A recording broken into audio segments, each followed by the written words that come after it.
व्यक्ति अपने दुख से नहीं दुखी है, पड़ोसी के सुख से दुखी है। हाय राम, इतना पैसा आ कैसे गया? ए भगवान, इतना बन कैसे गया ये? मेरे प्यारे, मन के गंदे बहुत मिलेंगे, लेकिन गोविंद ऐसा नहीं। सुखदेव जी ने जैसे सुना, भाग खड़े हुए व्यास जी के शिष्यों के पास। भैया, ये कहाँ मिलेगी भाग ये श्लोकों की रचना? बोले आपके पिताजी के पास जाओ। पिता के पास आए, जनक जी द्वारा परीक्षा ली और वो भागवत पूरी श्री व्यास जी ने सुखदेव जी को सिखाई। वही भागवत श्री सुखदेव जी ने परीक्षित जी को सुनाई। तो अब वक्ता का भी परिचय हो गया, सुखदेव का भी, लिखने वाले राइटर का भी परिचय हो गया, व्यास जी का भी परिचय हो गया। लेकिन एक बचा है सुनने वाला, कौन? श्री परीक्षित जी महाराज। तो इनका परिचय दिया गया। कैसे? बड़ी प्यारी कथा। महाभारत का जिस समय युद्ध विश्राम हो गया, चारों तरफ लाशें ही लाशें दिखाई दे रही, दुर्योधन केवल बचा है, दोनों जंघाएं टूटी पड़ी हैं। देखिए, इतना बड़ा महाभारत हुआ, किस बात को लेके? बोलो ना, केवल एक दूसरे के हक को छीनने को लेकर के। एक बात याद रखना, जो दूसरे का हक छीन करके खाते हैं, उनको संसार में भगवान भी बचाने वाला नहीं है। भगवान दुर्योधन अर्जुन का हक छीन के खा रहा था, भगवान गए थे शांति दूत बन के बचाने के लिए। क्या बचा पाए? नहीं। क्यों? क्योंकि दूसरे का हक मार रहा था। एक रोटी कम खा लेना, पर किसी का हक छीन करके मत खाना।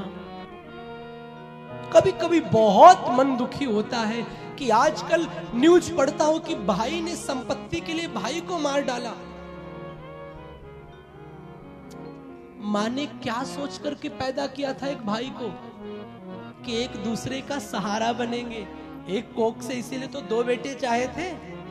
उस मां को शायद नहीं पता था आजकल के भाई सहारा नहीं बल्कि सहारा छीन लेंगे। लेकिन याद रखना, जो भाई के हक का छीन करके खाता है, महाभारत के इतिहास की कथा गवाह है, चाहे 100 कौरव जैसा बल क्यों न तुम्हारे पास हो, तुम्हारा भाई भले गरीब हो, सताया जरूर जाएगा, लेकिन एक दिन ऐसा परिणाम आएगा कि तुम्हारा समूल वंश नष्ट हो जाएगा। ये बात याद रखना। किसी के हक का छीन कर मत खाओ। भाई कैसा हो, भरत जैसा हो, राम जैसा हो। राम जी जब छोटे थे ना, तो गेंद वाला खेल खेलते थे।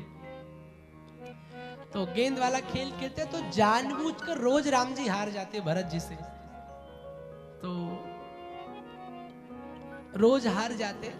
तो किसी ने राम जी से पूछा, राम जी आप भरत जी से हार क्यों जाते हैं? तो राम जी ने कहा, वो मेरा छोटा भाई है, मेरे हार में उसकी खुशी है, उसकी खुशियों के लिए मैं हार जाता हूं।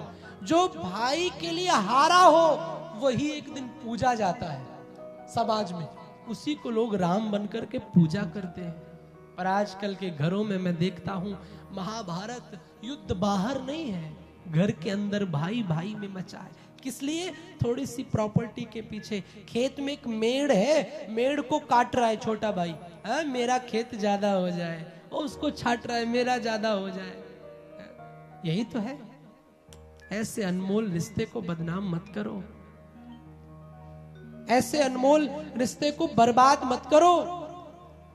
ये अनमोल धरोहर है भाई का रिश्ता। संपत्ति आती है चली जाएगी, संपत्ति आएगी बर्बाद करके जाएगी, आबाद करके जाएगी, वो बात का मैटर। अभी तुम्हारा भाई तुम्हारे पास है, उससे रिश्ता मत तोड़ो, ये निवेदन है।